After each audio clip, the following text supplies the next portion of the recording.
But hey, I'm really excited today to continue our series, 7 Conversations. It's our first ever series as a church. It's been really, really exciting, and it's been a lot of fun. We just said, hey, as we start a church, the first thing we want to talk about is what does it mean to follow Jesus, right? We say there's a lot of people in church who believe in Jesus, but they don't follow him. But we like to say that in this life, when you believe in Jesus privately, you go to heaven. But when you follow Jesus publicly, heaven comes to you. You get to see God move in your life. And again, just so we're all clear, heaven is not this place where God has a power trip and starts acting like a dictator and starts telling us what to do and what we have to do and takes our freedom away. That's not what heaven is. Okay, heaven is also not a place up in the clouds that looks like Rancho Santa Fe where everybody's got a Tesla or a Maserati. It's also not what heaven is. Somebody said amen on the front row. We'll have faith for that. That's also not what heaven is. Heaven is actually the place where things are exactly as God wants them to be. As someone who's lonely and who feels like they don't have anybody in their life, they find community, they find a family. Somebody has no idea why they're even here, what they're living for. They find purpose. They discover why God made them, right? Somebody who says, hey, man, I don't really know what my worth is. I don't know who I am. They discover in God who they are, what their identity is, and what their worth is. Hate goes away. Pain goes away. Reconciliation comes in. And even in a romantic relationship, come on, marriages that are on the rocks, they begin to come together. Sex lives that are impure, they become pure. Maybe, just maybe for you today, you meet that special somebody. And they're not special because they look good or they got tan skin. Let's be honest, that's a filter on that picture anyway. You know, they're not really that tan, okay? But they're not special because they look good or they're kind of funny, but they're special because they lead you closer to Jesus. That if you're in here today and you've been married for 60 years or you're single and you're dating, when heaven comes down, you discover a romance that glorifies God.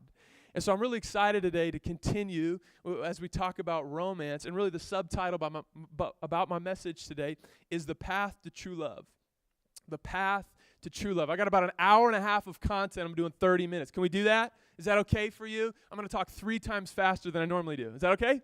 Just kidding. I'm not going to do that. But much of what we'll cover today and not cover is actually in your book, your 7 Conversations book. By the way, if you don't have one, we got new people every week. If you don't have a book, we'd love to give you one. It's going to be at the table outside.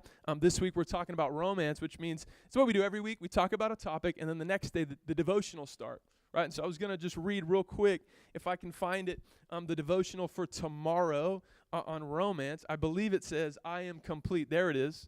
I am complete. And so each day there's a verse, there's a little snippet right after that kind of explains the verse, and there's 2 questions. And so tomorrow's questions, just for you to be thinking about it, is this: in what ways have you looked to a romantic relationship for fulfillment? It's not convicting at all, right? We don't need that. What blessings did you find? What pain did you experience? And so again, every day that we preach on a Sunday, we preach these topics, and then the devotion starts. And so that's the one that starts tomorrow. So hopefully you have that book, and if you don't, you can grab one outside. And so some of what I won't be covering today, because of time, you can read in the book. But right off the bat, I got to give you a disclaimer as I start. I got to tell you something I think that's really, really important, okay? There's going to be some points in the talk today where you feel like, based on where you're at in your love life, that this is for me or it's not for me. Right? Hey, I'm not single, so I don't need to listen to this. Or hey, I am single, and so I'm not married. I don't need to listen to that part. But let me tell you this: about 99% of the principles I'm going to talk about today are relevant to you if you are single or you've been married for a really long time. In fact, this is what I think about a lot of marriages that become rocky, that begin to go south, is because we have this mentality that I already did that. I already covered that. Like you hear people say that a lot. Yeah, I already pursued. We already did that. Check. Or it's like, you know what, dating? Yeah, we're actually done with the dating phase. We don't date anymore. Check. Or how about this one? I love this one. Yeah, I already told my wife she was beautiful this month. Check. Don't need to do that one again. Come on, ladies, help me out with this part. Come on, if you haven't said she's beautiful in the last 2 minutes, that's not good enough, okay? She forgot already. Hell, I mean, come on. Like, it's not that we've already done it, but we need to keep doing it, right? Somebody's like, preach it to my husband. He needs to hear it, right? You can elbow him. But it's not that you already did that, right? I really love this one. I heard a lot of people say this. Yeah, we already dated. We already went through the dating phase. We don't need to date anymore. And what I'll talk about with dating today, if you're single, is going to help you out a lot. But how many people know dating might be more important after you get married? Yeah, after. They know. What's up? Like, after you get married, it becomes more important when you get busy. When you get busy and things get even more difficult. I remember I hear a lot of young people say, man, I'm busy. I'm so busy. And I remember what that was like. I remember when I was in college, I was busy all the time. Right? I was going from here to there. I didn't sleep very much. But here's the reality of that. I was busy because I chose that. I didn't need to be busy. Nobody made me do that. I had nobody that was really like relying on me to live. I was just taking care of myself for the most part, but I chose to be busy. And so as I grew up, I look back and I remember thinking like, yeah, I thought I was busy because I didn't even know what busyness really meant. You know, I didn't have a spouse. I didn't have a mortgage. I didn't have a career. I didn't have a little human that I was trying to save their life every single day, right? You ever notice that about your little kids? It's like they're trying to end themselves all the time. They're like, look, knives, yes, right? Steep ledges, all right. You know, big bodies of water, absolutely. Like you have to save their life every single day. It gets kind of busy. And it becomes really, really hard to find the necessary time to keep the marriage going, to keep the fire stirred. It becomes really hard. But after you get married, you don't stop dating. It should get better. But that's how many marriages, again, they begin to go south. We stop doing the things we did at the beginning. Like a lot of husbands in here, if we're being honest today, sometimes we can be much more polite to complete strangers than we are to our wives. You know, like you're at the store and you see a woman with her hands full. What do? You run and open the door.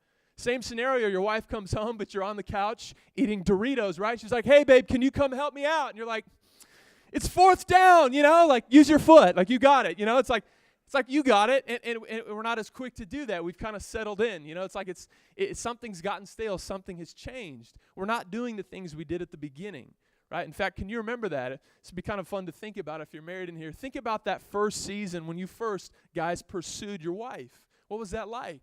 Come on, you remember those days. You actually brushed your teeth back then, right? You actually did your hair. You cared about how you looked. You listened when she talked. What happened? It was a bait and switch. You totally fooled her, right? Now you have her, and it was a trick. We stopped doing the things that we did in the beginning. But listen, if you do at the end what you did in the beginning, there's not going to be an end because you never stopped pursuing. You never stopped cherishing her. It'll get sweeter and sweeter and sweeter. You don't stop dating. But come on, also, I'm talking to some single people in here. Where are all the single ladies at? Come on, all the single ladies. You're like, don't do that. That's awkward. Come on, where are you?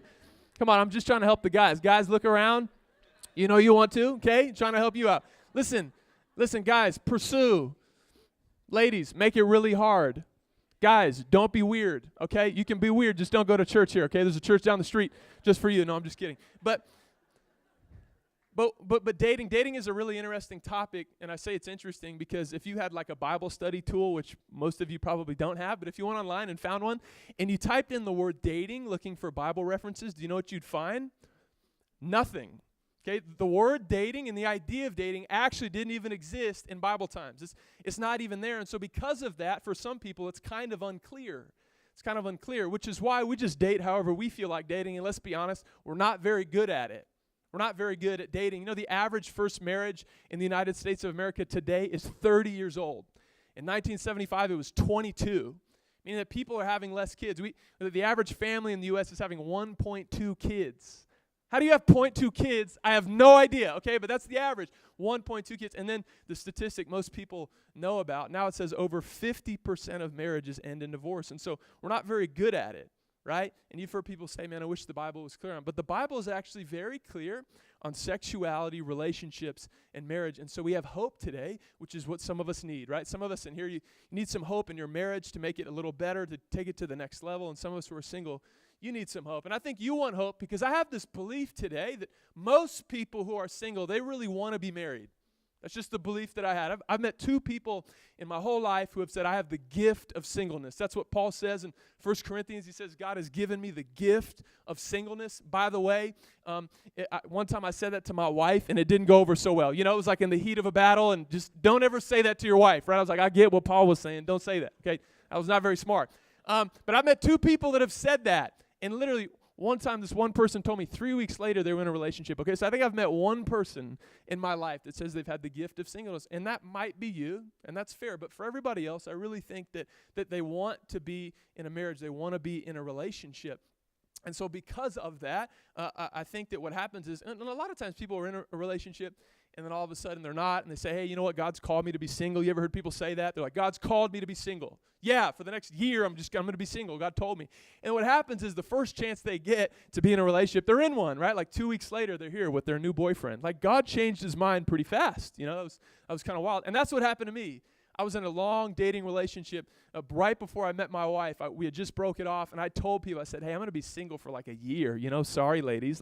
I need some time with God. It's going to be a while. It's going to be some months, some seasons. I'm going to be single. And 1 week later, I go to church. Right? I'm just at church, minding my own business, thinking about the Lord, okay? And then my wife walks in, and I looked over at her, and I said, Lord, she's fine in Jesus' name. And I walked right over to her. And I said, yo, can I get your number so I can put you on my prayer list, okay?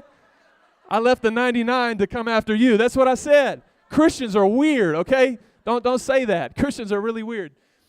And so we were together right away, and I knew I wanted to marry her right away. I just knew. It was hard to explain, but I had never felt this. And the first time I met her, I just knew. But here was my problem. I was really worried that what if she wasn't the one? The one person that God made for you. What if she wasn't the one? And so I remember one day I went over to my mentor's house at the time, and I was telling him about Monica, and I said, she's great, she's perfect. And he says, hey, why don't you marry her? I was like 20. And he said, why don't you marry her? And I said, but I just don't know if she's the one, And he did what any good mentor would do. He laughed at me, right? Not with me. He laughed at me, and he said, man, there's no such thing as the one. There's something that he called the chosen one. And that leads me to my first point, which is choice. Choice. The first step in the path to true love is choice. By the way, I normally have a 1-point sermon. Today I got points and stuff, so I got fancy. If you're taking notes, today is for you, okay? But the first one is choice, and what I'm saying here is that your spouse will be chosen by you. You get to choose. And if you're in here today and you're married, you're like, great, I already did that. I already chose. No, listen, you never stop choosing. You never stop choosing. In fact, what I think is probably the biggest issue in many of our spiritual lives is that we forget that God says, you didn't choose me, I chose you. I chose you, which is really, really hard for some of us to believe sometimes because we know how bad we're capable of being. Right? We know our rap sheet. We know that the kinds of things that we do in our life, and so it becomes really, really hard to believe that God would actually choose us. I remember last week we were singing the song Tremble. You know the song Tremble? Come on, Jesus. I'm not going to sing. My wife will be really mad at me. And so Jesus, Jesus, you make the darkness tremble. Jesus, Jesus, you silence fear. And I remember I shared this when I came up in the beginning, but I was sitting right here when we were worshiping, and I was thinking to myself, I was getting all excited because the last song is about to get up and preach, and very few things in my life make me as excited to preach this word. It's an honor. But in that moment I thought, should you be doing this though? Should you be doing it? You know what you do. You know what you did this week. You know how you were kind of rude with your wife. You know how you thought you were better than, should you be doing this? And I felt really convicted, and I brought it to the Lord, and we were singing that song, Tremble. It just so happened, which was really great. I felt like the Lord said, hey, listen, you have some fear, but I'm the one that silences fear. Don't you remember? I chose you for this. I chose this assignment for you. Even with all your junk, even with the sins of yesterday, I knew about it ahead of time, and I still choose you. Which in that really shows the unconditional love and romance of God. And so really what we learn there is that God is the true master of romance. Did you know that when you wake up, do you know who wants to go on a date? You know who wants to go on a walk and really go on an adventure with you? It's God. That there is a love note, a lesson, a truth, a side of God's face for you to discover, and He invites you and He chooses you to come into that. Knowing the junk you carry, yet even with all that, I still choose you today. And that's something we get to model in our marriages and our relationships. But the problem is I think many marriages go south. They seem stale, or as 50% of them, they end in divorce. It's because people stop choosing each other. They stop choosing. But shoot, I have a good reason. I really thought they were going to change, or I really thought they were going to do all the things I wanted them to do, as if your spouse's number one calling in life is to do all the things you want them to do. It's not, but we think it is. And so for many of us, there comes a day when we stop choosing our spouse and we start choosing something or someone else. And here's what we like to do. We like to blame them for it. And we listen, it's their fault. You should hear what they did to me. You should hear how they're not fulfilling all my needs. But if you say that today, I think you're confused, because it's not actually about them. It's about you. It's not really their problem. It's your problem. And here's what I mean by that. You see, God chose us, and I believe what He models there is that who you choose, whether you continue to choose your spouse or not, actually says more about you than it does about them. I said a minute ago that perhaps the number one problem in our spiritual lives is that we have forgotten that God has chosen us. And we forget why, because we know what we're capable of. Right? We know some of the deepest, darkest sides of our life. The sides you don't want anybody to know, because church is the place where you come and act like you're better than you really are. Hopefully that's not what we're doing, but let's be honest, it can kind of seem like that sometimes, where it's like a spiritual beauty pageant. We try and act like we're better. Hopefully it's not like that, but even if it is, the deepest, darkest sides of you. You know the things that you struggle with. And so it can become very, very hard to actually believe that God would choose us, right? If we're being honest today, some of us say, shoot, if I was God, I wouldn't choose me. There's some days when we don't feel like we are choosable to God. But can I be honest with you today? Can I tell you something, church? You're right. You're right. And that's funny because you probably didn't think that I was going to say that. You thought I was going to say, nah, you're better than that. You know, you're actually pretty good. No. You know what you're capable of. Not that you're evil all the time, but you know how bad it can get. But you know what? God chooses you anyway. Why? Because maybe it's not so much about who you are, but maybe it's more about who he is. Maybe it's not so much about your performance, but it's more about his character. And maybe God extends that kind of love to us to share with each other, meaning what? Do you want the greatest romance you've ever had? Do you want the best intimacy with somebody that you could ever experience? Receive the strength from God today to choose your spouse even when you don't feel like it. You can still do it. Even when you don't feel like it, God gives us that strength to do that. And so some of us in here, man, your spouses just need to hear from you today. I choose you. I choose you. I choose you. Yeah, but we've really hurt each other though, you know? We really have. Like, we've said some things to each other. We've done some things. Like, is there any way back from this? I'll be honest with you today. There's some things that I've said to my wife I never planned on saying. There's ways that I've made her feel bad that I never thought I would. And my wife's an honest woman. If she was standing up here, she would say the same thing. But you know what? I choose you. I chose you then. I choose you today. I'm going to choose you 10 years from now. And I believe there's somebody in here, you came to church today just to hear that from God. I choose you. I choose you.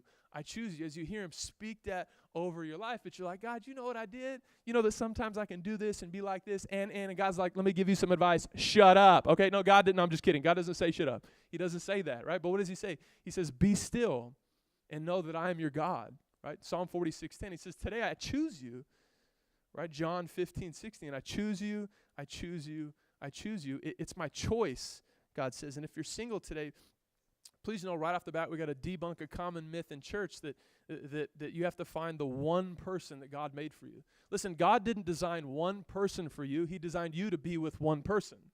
But who that one person is, you get to choose that. Isn't that kind of crazy?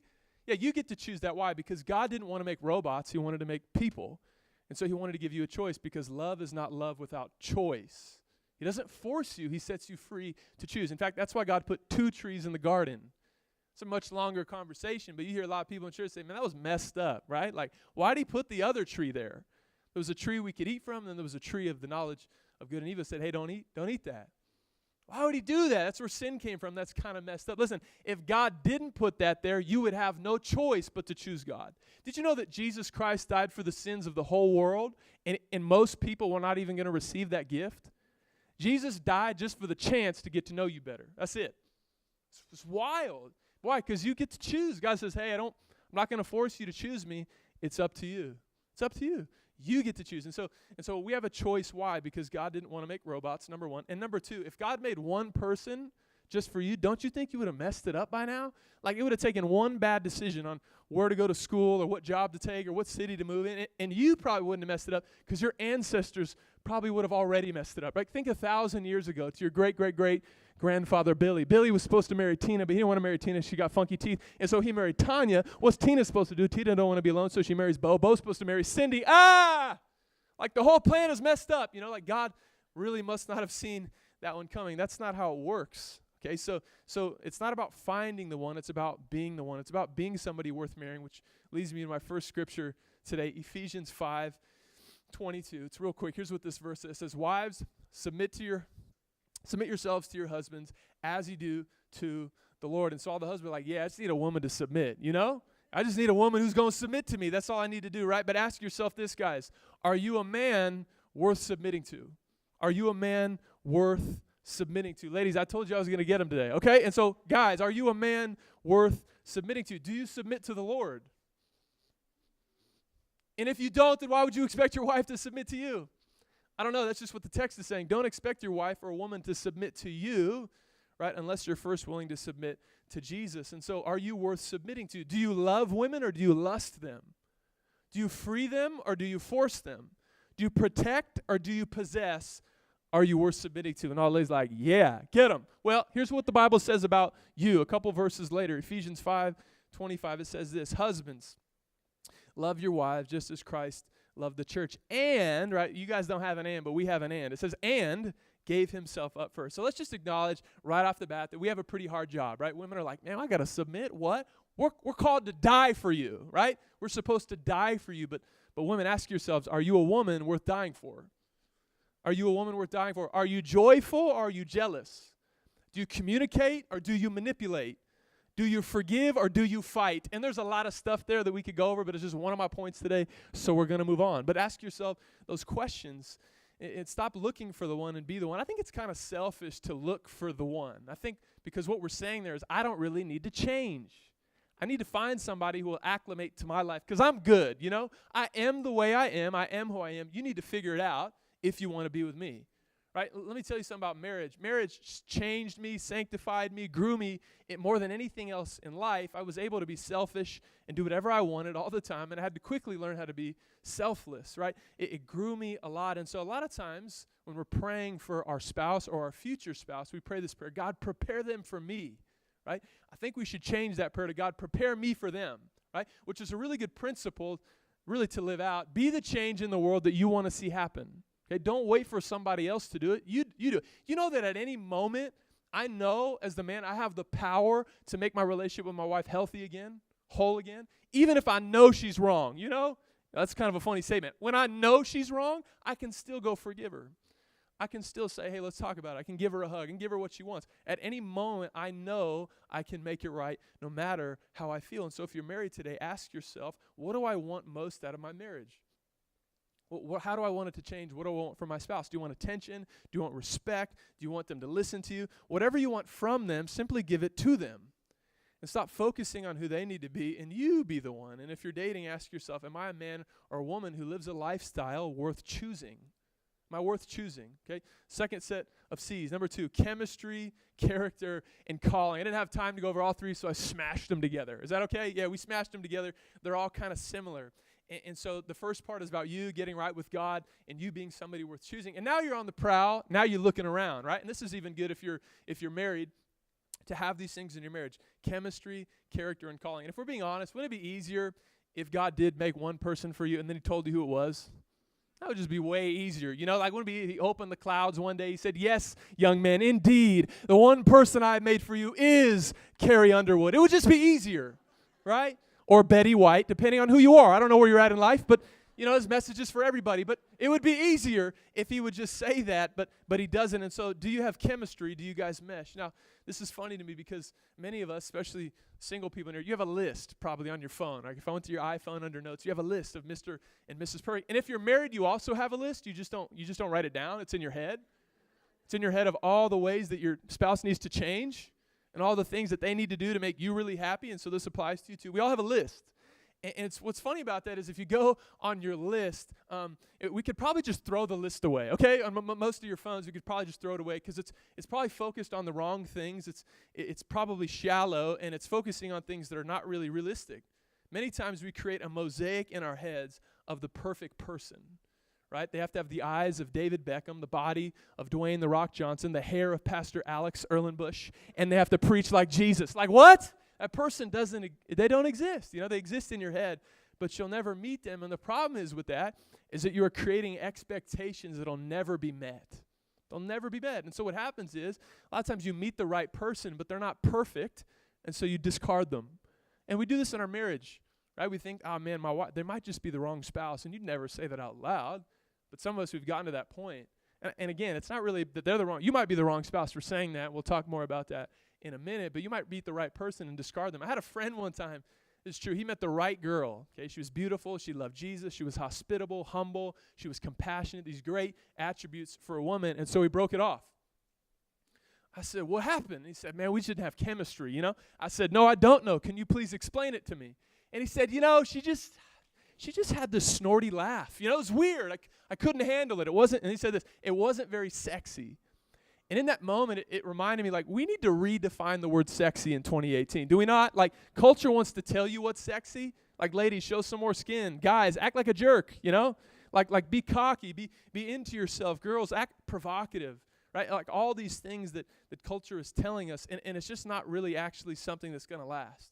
It's not something that, again, is good, right? Listen, I believe in immediate chemistry of attraction. I think it's really important, but it's not all important. The Bible says, Proverbs 31:30, charm is deceptive, but a woman who fears God is to be praised. We're saying this, the immediate attraction is good, it just doesn't last.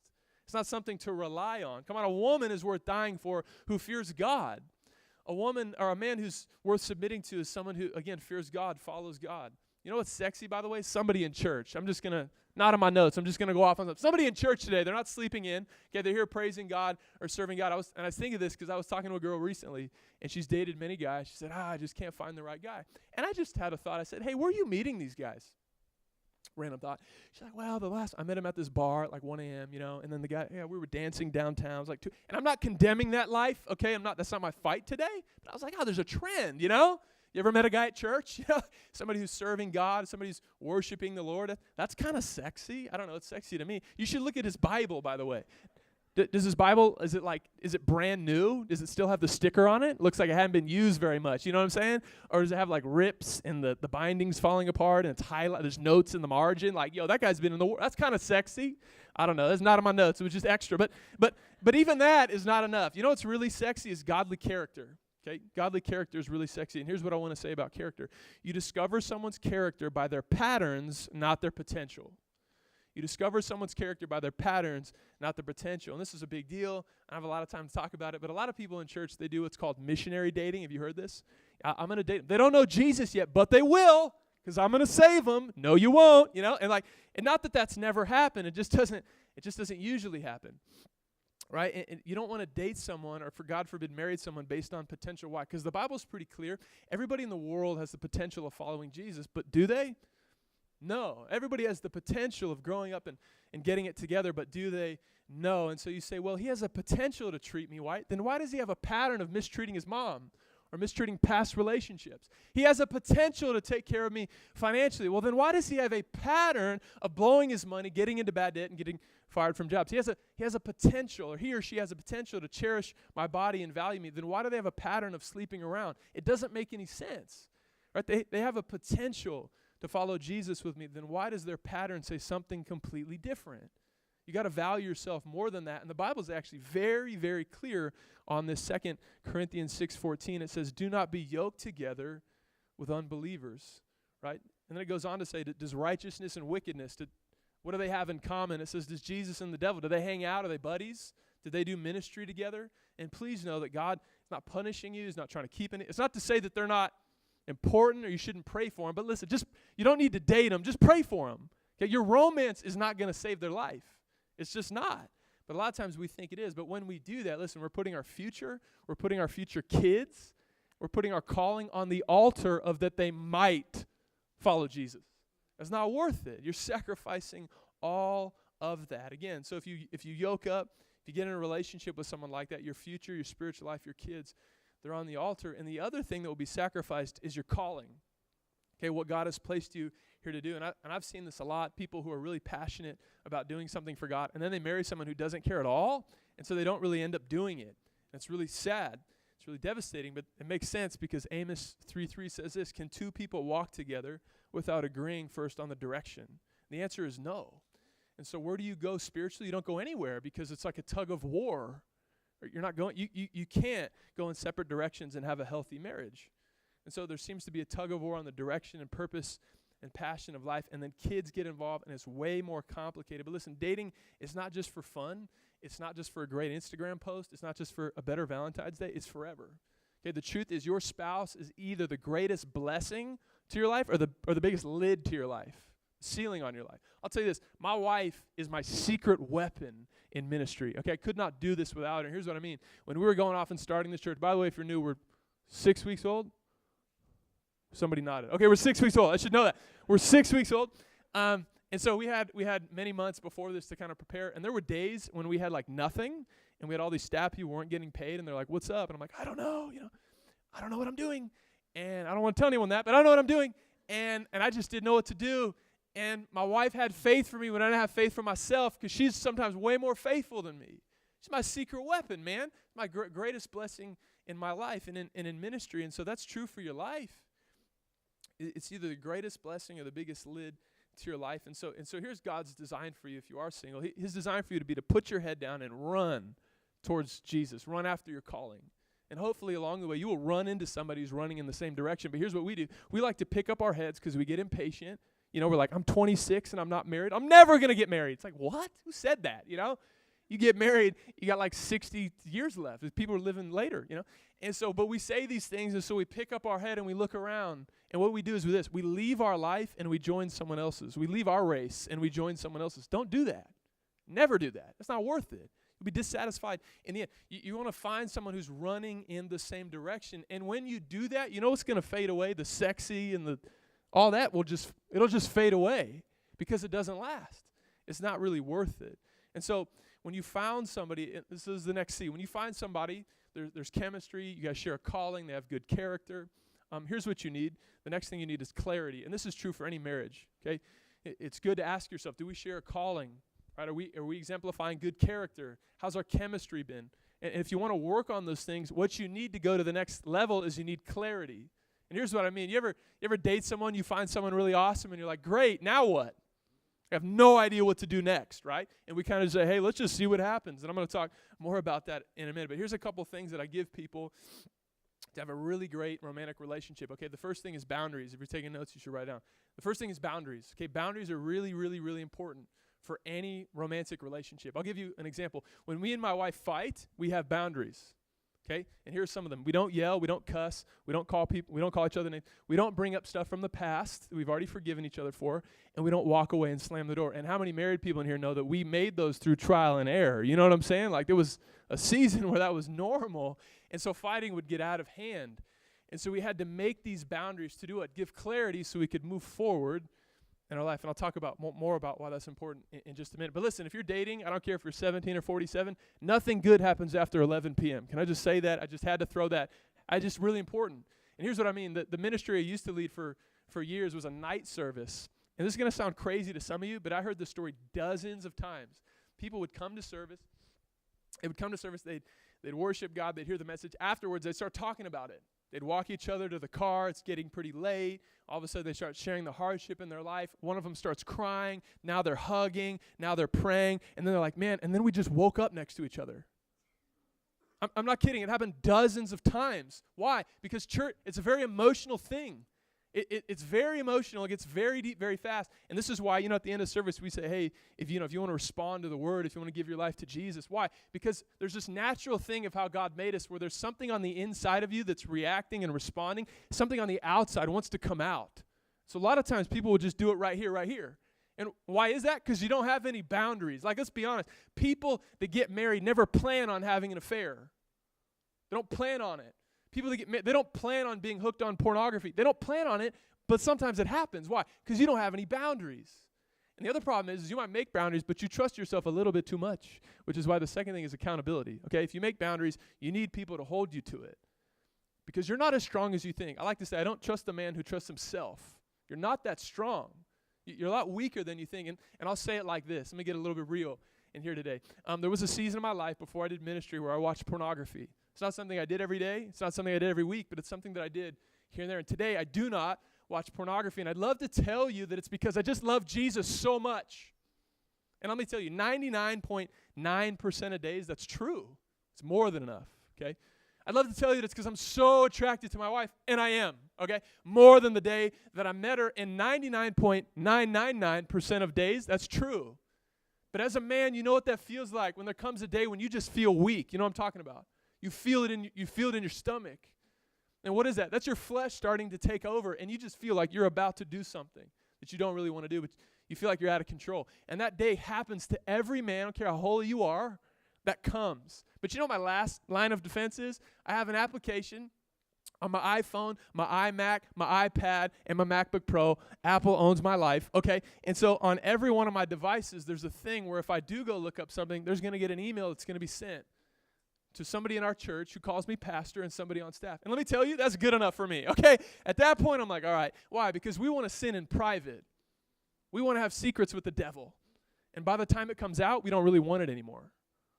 And so don't keep secrets with the devil. Have accountability. You're not that strong. You're not. And here's the third thing. It's spiritual connection. And here's how they're all connected. The next one's spiritual connection.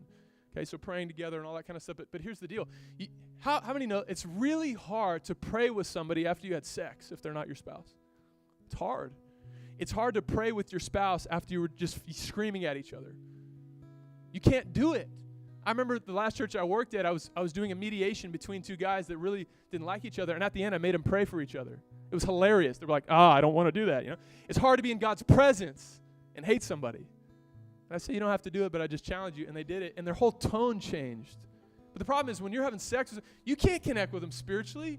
There's no way. And this is what a lot of us do when we date. We trade deep spirituality connection for cheap physicality. And you never really get to know each other. You can't. You're not honoring God. And I'll tell you this, guys, if you do that, there will be a day. If you do want to follow Jesus with the girl, eventually you'll start following the Lord, and then she'll wonder why you led her away from Jesus, and she's not going to trust you. It's just going to ruin the relationship. There's a lot of stuff there, but spiritual connection, this is good for your marriage. Do you know that, so 50% of marriages end in divorce. Did you know, I heard the statistic many times, for marriages of people who pray together every day, it's 1 in 1,000 that end in divorce. Why? Because they have spiritual connection. It's crazy. It's crazy. The next one is what? Serving together. Serving together. You just write it down. They're playing me off. Are you playing me off? No, I'm just kidding. They're like, hurry up. Come on. The last one is serving together. And here's why serving together is so big, because you become a part of something that's bigger than yourself. I can't tell you how many times I'm mad at my wife because she didn't clean something the way I wanted it, and then all of a sudden I get a phone call. And it's somebody in our church who actually has a real problem. They're like, hey, I need you to pray for me because my dad has cancer, or because I lost my job, and we'll pray, and we'll hang up the phone. It's like, I forgot what I was even mad about. Why? Because it's not about me. If you only serve you, you don't have any perspective. That was the fast track for me and my wife. We started serving from day one. That's where we met, on this serve team, and it was amazing. You have perspective. The last one's vision. I'm going to go faster, I promise. The last one's vision. And here's what I mean about vision. If you're married, you say, hey, I want, it's good to have a goal, right? Like this year, man, I want to be more spiritually connected than ever. I want to be like them. Let's communicate like that one. But you don't have any plan for it. You don't know how you're going to do that. And if you're dating, isn't this funny? This is what we do. We date, and we're like, we'll just see what happens. Is that what you do with your money? You just spend at the end of the month. You're like, we'll just see what happens. Hopefully not. A wise person wouldn't do that. But we do that with our sexuality. It doesn't make any sense. And so I've encouraged people, hey, why don't you take a season? Say, hey, we're going to get to know each other for 5 months, 4 months, 6 months. We're just going to get to know each other. We're going to have boundaries, accountability. We're going to do church together. We're going to go on adventures. We're going to really get to know. And at the end of that, we'll choose to take a next step or not. That's all it takes.